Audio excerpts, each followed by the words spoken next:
Bonjour à tous. La création d'une petite entreprise est une réalité effrayante. 50% des petites entreprises échouent au cours de leur première année d'existence. 75% de celles qui réussissent la première année échouent au cours des 5 années suivantes. Comment allez-vous déjouer ces pronostics? Comment créer une entreprise qui n'échoue pas, qui fonctionne bien et qui vous donne le temps et l'argent nécessaires pour profiter de la vie? Telle était la question qui me trottait dans la tête jusqu'à ce que je trouve une réponse dans le livre de Michael E. Gerber, The E-Myth Revisited, Why Most Small Businesses Don't Work and What to Do About It. L'E-Myth revisité, pourquoi la plupart des petites entreprises ne fonctionnent pas et ce qu'il faut faire pour y remédier. Si vous envisagez de créer une entreprise ou si vous en avez créé une mais que vous vous sentez stressé et occupé en permanence, cette vidéo est faite pour vous. C'est l'un des livres que j'aurais aimé lire avant de créer mon entreprise.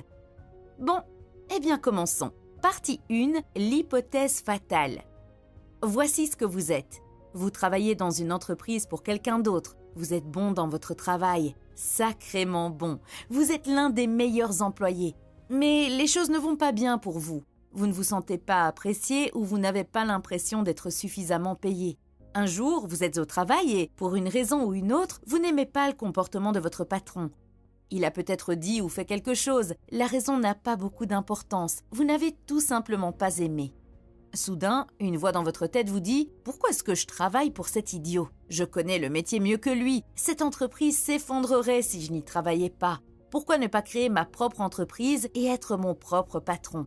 Depuis ce jour, vous ne cessez de penser à la création de votre propre entreprise. L'entrepreneur qui sommeille en vous s'est réveillé et ne se rendort plus. L'excitation d'être votre propre patron et de devenir indépendant était irrésistible. Il fallait que vous le fassiez. Vous démarrez donc votre entreprise. Mais voici ce que vous ne réalisez pas encore. Vous êtes sur le point de passer de détester l'idiot patron à devenir vous-même l'idiot patron.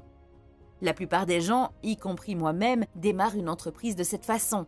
Avant de commencer, ils faisaient du travail technique pour une entreprise et un jour, ils ont décidé de créer leur propre entreprise. Mais c'est une recette pour l'échec parce que la personne qui démarre une entreprise de cette manière fait une faute et c'est la suivante. Le travail technique d'une entreprise et l'entreprise qui effectue le travail technique sont deux choses totalement différentes. Ce n'est pas parce que vous comprenez le travail technique d'une entreprise que vous comprenez l'entreprise qui effectue ce travail technique. Ce n'est pas parce que vous êtes un monteur vidéo compétent que vous savez comment créer et gérer une entreprise de montage vidéo. Malheureusement, la plupart des gens ne s'en rendent pas compte. C'est ce qui arrive à des millions de techniciens chaque jour. Un barbier ouvre un salon de coiffure, un coiffeur un salon de beauté et un musicien un magasin de musique. La tragédie, c'est que lorsque le technicien est victime de cette hypothèse fatale, l'entreprise qui était censée le libérer le réduit en esclavage. Il avait l'habitude de faire un travail lorsqu'il travaillait pour quelqu'un d'autre, mais maintenant, en plus de ce travail, il doit en faire 10 autres et il n'a aucune idée de comment faire. Un jour, vous vous réveillez et vous réalisez que vous n'avez pas d'entreprise. Vous avez un travail et c'est le pire des emplois. Vous fuyez votre patron, mais c'est maintenant votre entreprise qui est votre patron et c'est le pire des patrons. Bientôt, le travail que vous aimiez devient un travail que vous détestez. Le voyage qui avait commencé dans l'excitation se transforme en terreur, en épuisement et en échec. Dans la partie suivante, vous comprendrez pourquoi cela se produit et comment l'éviter. Partie 2, l'entrepreneur, le manager et le technicien. Toute personne qui se lance dans les affaires est en fait 3 personnes en une. Un entrepreneur, un gestionnaire et un technicien.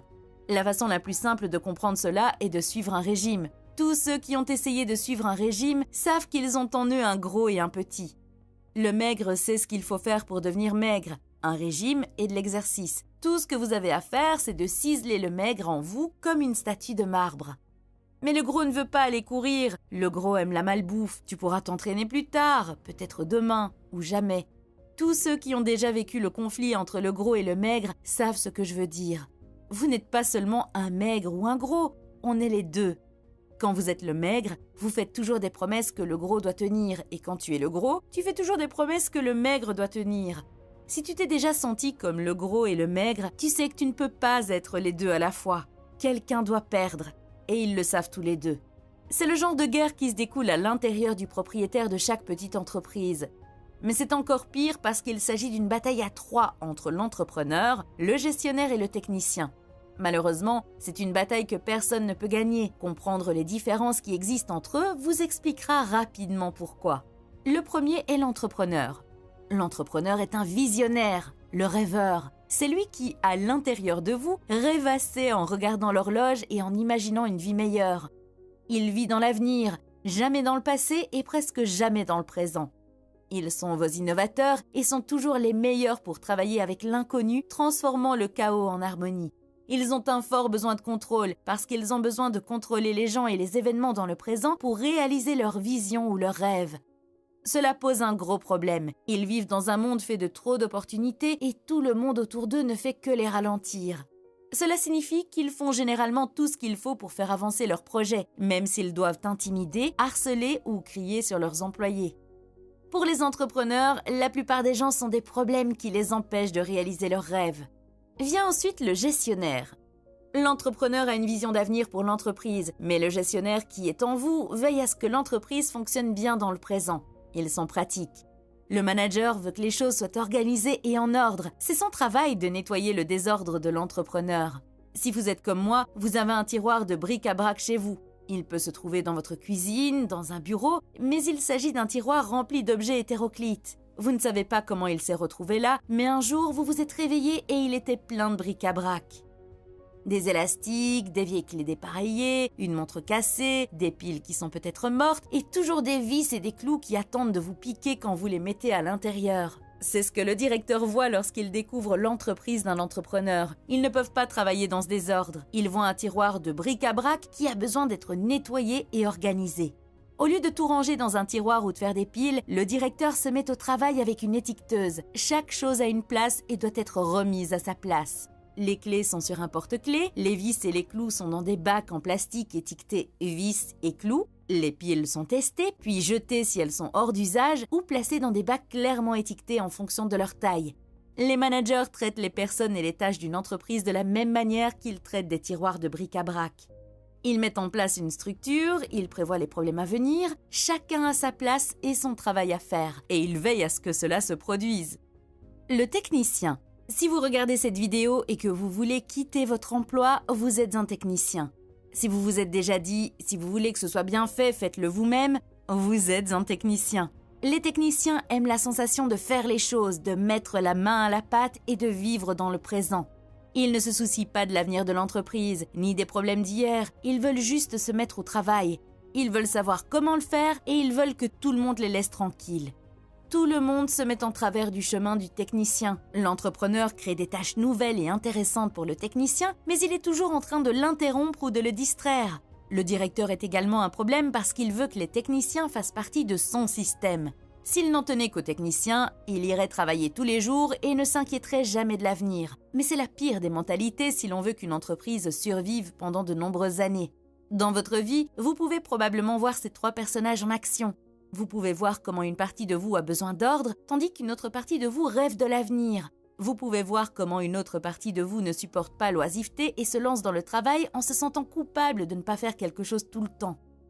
Pour résumer cette partie, il y a trois personnes en vous, l'entrepreneur, le manager et le technicien. L'entrepreneur rêve, le manager s'inquiète de tout et le technicien fait le travail. Partie 3, les trois phases d'une entreprise. Les entreprises se développent tout comme les personnes. Elles passent par trois stades, la petite enfance, l'adolescence et la maturité. L'enfance, la phase du technicien. C'est ainsi que la plupart des entreprises démarrent, sous la forme d'entreprises dirigées par des techniciens. Vous êtes enfin libéré du patron. C'est un début excitant qui va devenir épuisant. Vous allez devenir un maître jongleur. Chaque jour, vous jonglerez avec des balles en l'air pour effectuer toutes les tâches de votre entreprise.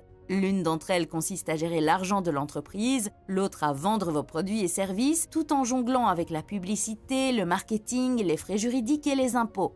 Dans la phase de démarrage, vous ne faites que travailler, travailler et encore travailler. Les heures sont longues, vous pouvez travailler de 12 à 14 heures par jour. Vous travaillez tous les jours, 7 jours sur 7. Même à la maison, vous travaillez. Vous vous investissez totalement dans votre entreprise. Mais il y a un gros problème. Il y a plus de travail que vous ne pouvez en supporter.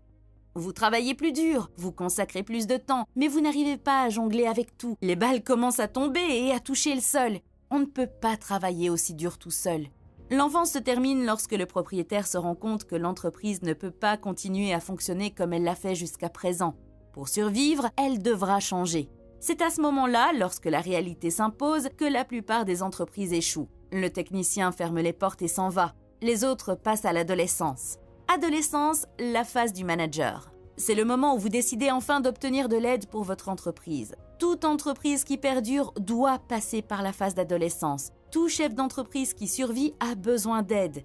Quel type d'aide reçoit un technicien surchargé ?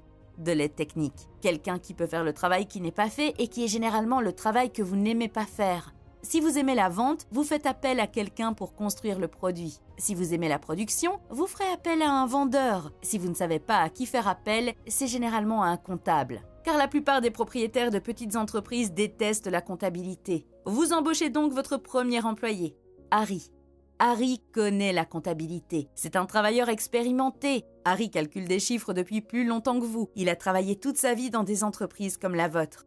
Et maintenant, Harry va découvrir le secret le plus profond que vous avez caché.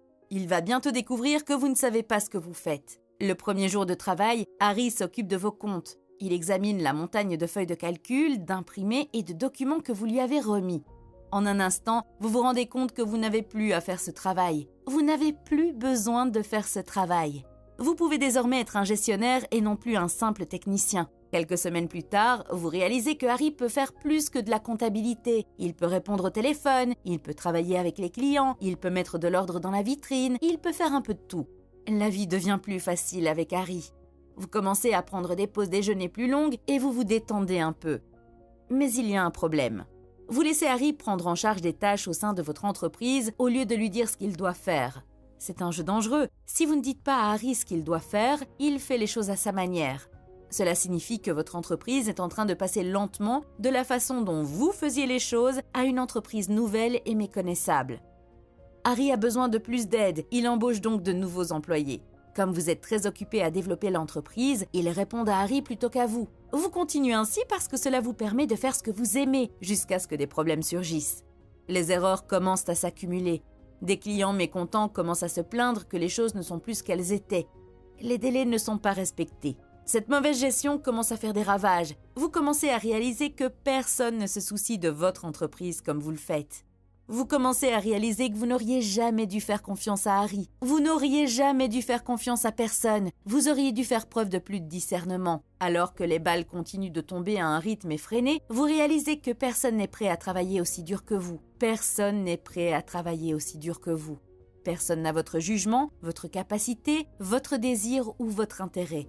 Si vous voulez que les choses soient bien faites, c'est vous qui devrez le faire. Si vous entrez dans une entreprise d'adolescents, vous trouverez un propriétaire très occupé. Il essaie de tout faire, même s'il paie des employés pour le faire. Plus le propriétaire en fait, moins les travailleurs en font, parce qu'ils ne savent pas comment faire autrement. Toute entreprise adolescente atteint un point où elle dépasse la zone de confort de son propriétaire. Vous perdez le contrôle de votre entreprise et ne pouvez même plus gérer votre Harry. Quand Harry est arrivé, vous lui avez jeté des choses et vous vous êtes enfui, mais Harry a aussi des besoins.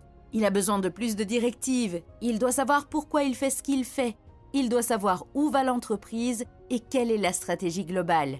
Si vous ne pouvez pas gérer Harry, comment allez-vous vous développer ? Au lieu de développer l'entreprise, vous direz « Oubliez ça, nous reviendrons à l'ancienne façon de faire quand il n'y avait que vous et vous seul. Nous n'aurons plus à nous préoccuper de tous ces employés et de toutes ces dépenses. » Vous réduisez donc la taille de votre entreprise jusqu'à ce que vous vous sentiez à l'aise, mais vous ne vous rendez pas compte que vous êtes déjà passé par là. Vous avez déjà été petit et vous n'avez pas pu le faire. Vous réduisez donc la taille de l'entreprise dans laquelle vous vous sentez à l'aise. Tout va bien pendant un certain temps, mais un jour, vous vous réveillez et vous réalisez « Je ne veux plus faire ça !» Vous êtes allongé dans votre lit et n'avez pas l'énergie de vous lever. Vous vous tournez alors vers votre partenaire et lui dites « Je ne me sens pas bien, je pense que je suis malade, je n'ai pas envie d'aller travailler. » Et votre partenaire dit tout haut la vérité silencieuse. Mais si tu ne vas pas travailler, personne d'autre ne le fera. À ce moment précis, vous réalisez que vous n'êtes pas propriétaire d'une entreprise, vous avez un travail, et c'est le pire travail du monde. Parce que si vous prenez un congé de maladie, vous n'êtes pas payé. Si vous ne vous présentez pas aujourd'hui, personne ne fera le travail à votre place. Et vous ne pouvez vendre cette entreprise à personne, car vous ne feriez que leur vendre un travail que vous détestez. Lorsque le rêve disparaît, il ne reste plus que le travail. Vous vous demandez peut-être ce qui se passera si je ne me lance pas dans une petite entreprise et si je ne continue pas à la développer. eh bien vous finirez par vous autodétruire. Disons que, contre toute attente, vous survivez, parce que vous êtes têtu et déterminé à rester en activité. Vous faites tout ce qu'il faut pour garder la lumière allumée et vous devez travailler tout le temps. Vous êtes accaparé par votre activité. Jour après jour, c'est la même chose. Vous ne changez jamais. Ce n'est pas l'entreprise qui échoue, mais votre corps et votre esprit. Vous tombez malade, vous vous blessez, mais vous continuez à travailler. Vous êtes comme un ventilateur qu'on laisse tourner 24 heures sur 24 et dont les pales s'arrêtent de tourner dans un dernier sursaut. C'est ce que ressentent la plupart des propriétaires de petites entreprises aujourd'hui. Mais ce n'est pas une fatalité, il existe une meilleure solution. Jusqu'à présent, nous avons décrit les problèmes qui sont à l'origine de l'échec de la plupart des petites entreprises. Dans la suite de la vidéo, nous parlerons des solutions. Cela commence par la phase de maturité. Maturité, comment créer une entreprise qui n'échoue pas? Il n'est pas garanti que toutes les entreprises qui passent par l'enfance et l'adolescence atteignent la maturité. Si vous avez de la chance, vous atteindrez peut-être ce stade, mais voici l'essentiel. La maturité n'est pas le résultat final des 2 phases précédentes. Vous pouvez la sauter et commencer par une entreprise mature dès le premier jour. Oui, vous avez bien entendu, vous pouvez devenir une entreprise mature dès le premier jour. Des entreprises célèbres telles que McDonald's, Disney, IBM et Apple ne sont pas devenues des entreprises matures, elles ont commencé comme des entreprises matures. Une entreprise peut démarrer comme une entreprise mature si l'entrepreneur a une perspective entrepreneuriale. Permettez-moi d'expliquer cette perspective à l'aide d'un exemple.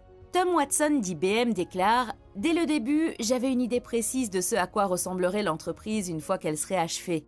J'avais en tête un modèle de ce à quoi elle ressemblerait, un rêve, une image. Puis j'ai réalisé que si nous n'agissions pas de la sorte dès le début, nous n'y arriverions jamais.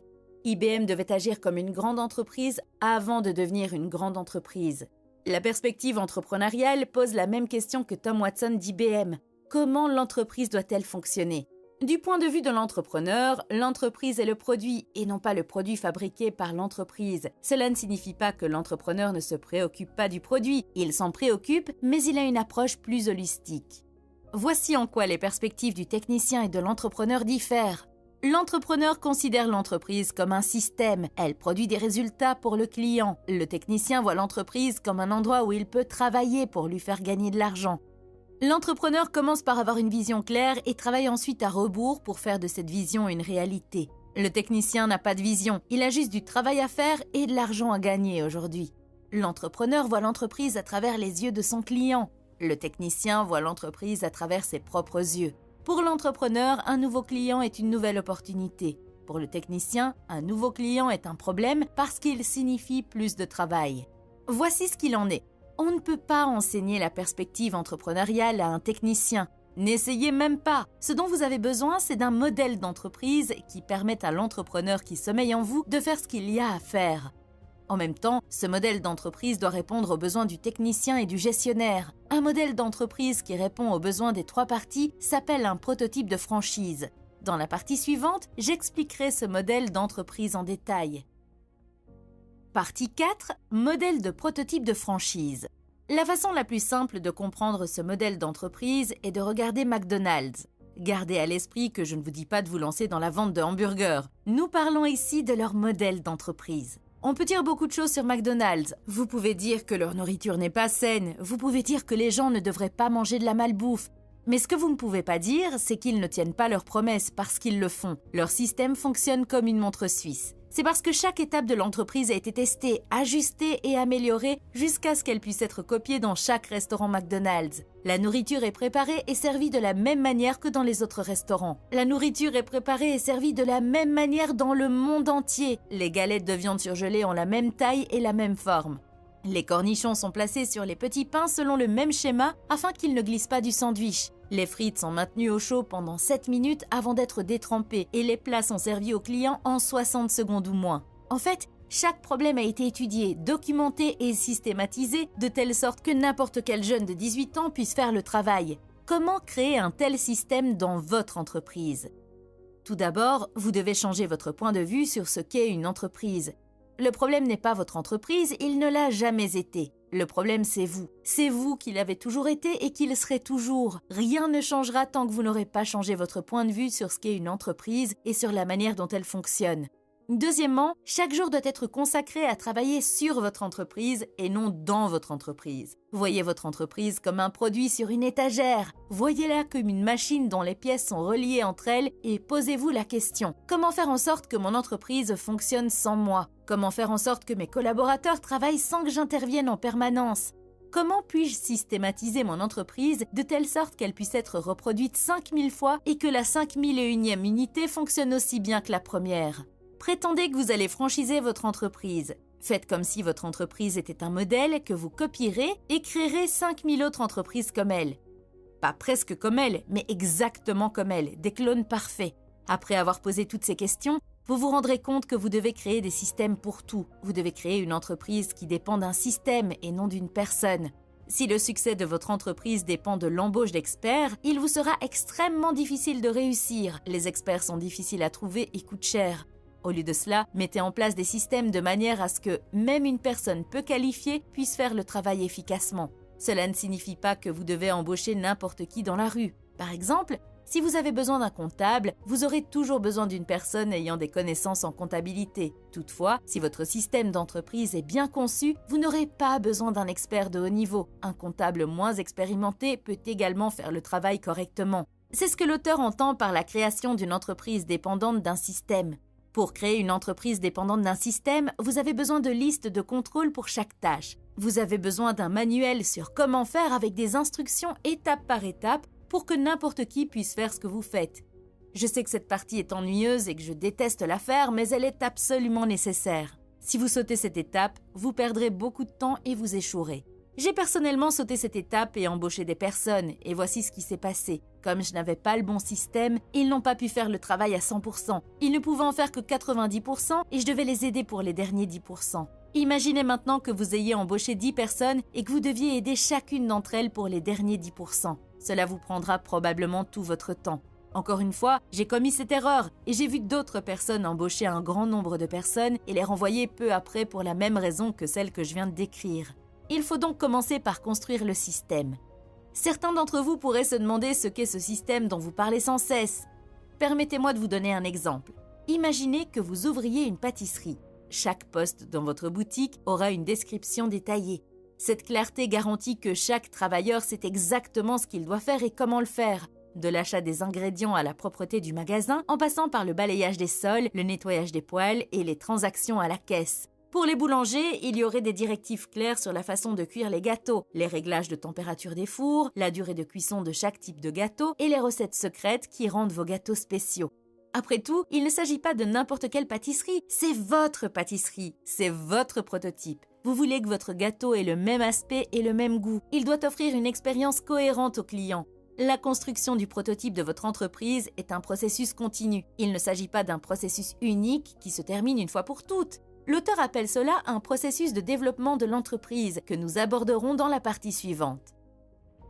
Partie 5. Processus de développement de l'entreprise.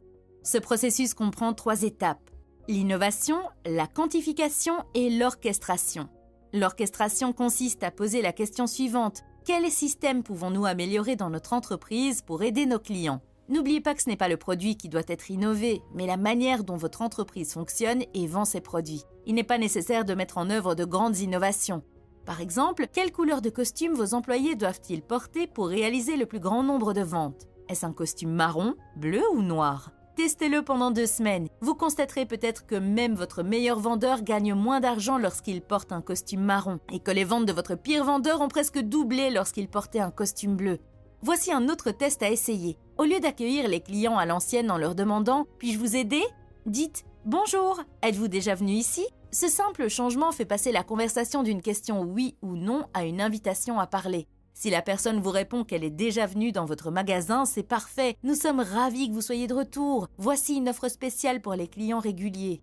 S'ils ne sont jamais venus dans votre magasin, bienvenue. Nous avons une réduction spéciale pour les nouveaux clients.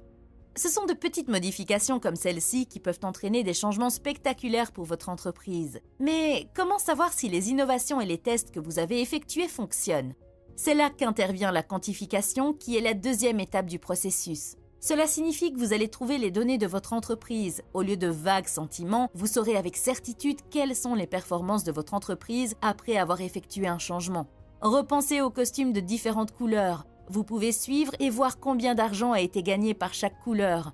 Si les ventes augmentent de 16% pour les vendeurs portant des costumes bleus, ceux-ci deviennent le nouvel uniforme. L'astuce consiste à suivre les données pendant une courte période afin d'obtenir une base de référence. Vous savez ainsi ce qui est normal dans votre entreprise. Ensuite, vous apportez un changement. Si les données montrent que l'entreprise s'améliore, vous maintenez le changement. Dans le cas contraire, maintenez les choses en l'état ou effectuez un autre test. Une fois les tests terminés, vous décidez ce qu'il convient de conserver. Cette dernière étape s'appelle l'orchestration. Vous prenez toutes les leçons tirées de l'innovation ainsi que les preuves issues de la quantification et vous créez un nouveau système pour votre entreprise. Vous avez découvert que les costumes noirs et ce nouveau message d'accueil doublaient vos ventes. Votre uniforme standard devient donc un costume noir et vous apprenez à tous vos employés à accueillir les clients en leur demandant s'ils sont déjà venus. Vous ne devinez pas, vous l'avez testé, vous l'avez prouvé, vous répétez ce processus pour chaque étape de l'entreprise afin de créer un système qui peut fonctionner pour n'importe qui. C'est la dernière partie. Permettez-moi de récapituler tout ce que nous avons abordé dans cette vidéo. Nous avons commencé par l'hypothèse fatale. Ce n'est pas parce que vous comprenez le travail technique d'une entreprise que vous comprenez l'entreprise qui fait ce travail technique. Chaque entrepreneur est 3 personnes en une, l'entrepreneur, le manager et le technicien. Chacun d'entre eux a des attentes différentes et vous entraîne dans des directions différentes. L'entrepreneur est le visionnaire et l'innovateur. Le gestionnaire veut un fonctionnement harmonieux et de l'ordre. Et le technicien veut se concentrer sur les tâches immédiates et rien d'autre. Phase de l'entreprise. La phase de démarrage. Le propriétaire s'occupe de toutes les tâches, ce qui le conduit à l'épuisement et à l'échec. Adolescence. La délégation commence, mais une mauvaise gestion conduit au chaos et le propriétaire est contraint de réduire l'entreprise. Maturité. La maturité n'est pas le résultat final de 2 phases précédentes. Vous pouvez créer une entreprise mature dès le premier jour si vous avez l'esprit d'entreprise. Modèle de prototype de franchise. Ce modèle se concentre sur la création d'une entreprise qui peut fonctionner sans vous, comme une franchise. Pour construire un tel modèle, vous devez créer une entreprise qui dépend des systèmes et non des personnes. Vous devez considérer l'entreprise comme un produit et travailler sur votre entreprise et non en elle. Enfin, nous avons parlé du processus de développement des entreprises qui comprend 3 parties. L'innovation, recherche permanente de moyens d'améliorer la manière dont l'entreprise sert ses clients. Quantification, mesurer les effets des changements pour comprendre ce qui améliore les performances de l'entreprise. Orchestration, mettre en œuvre les innovations réussies en tant qu'opération standard. Merci d'avoir regardé cette vidéo. J'espère que cette vidéo vous a été utile. Prenez soin de vous et à bientôt.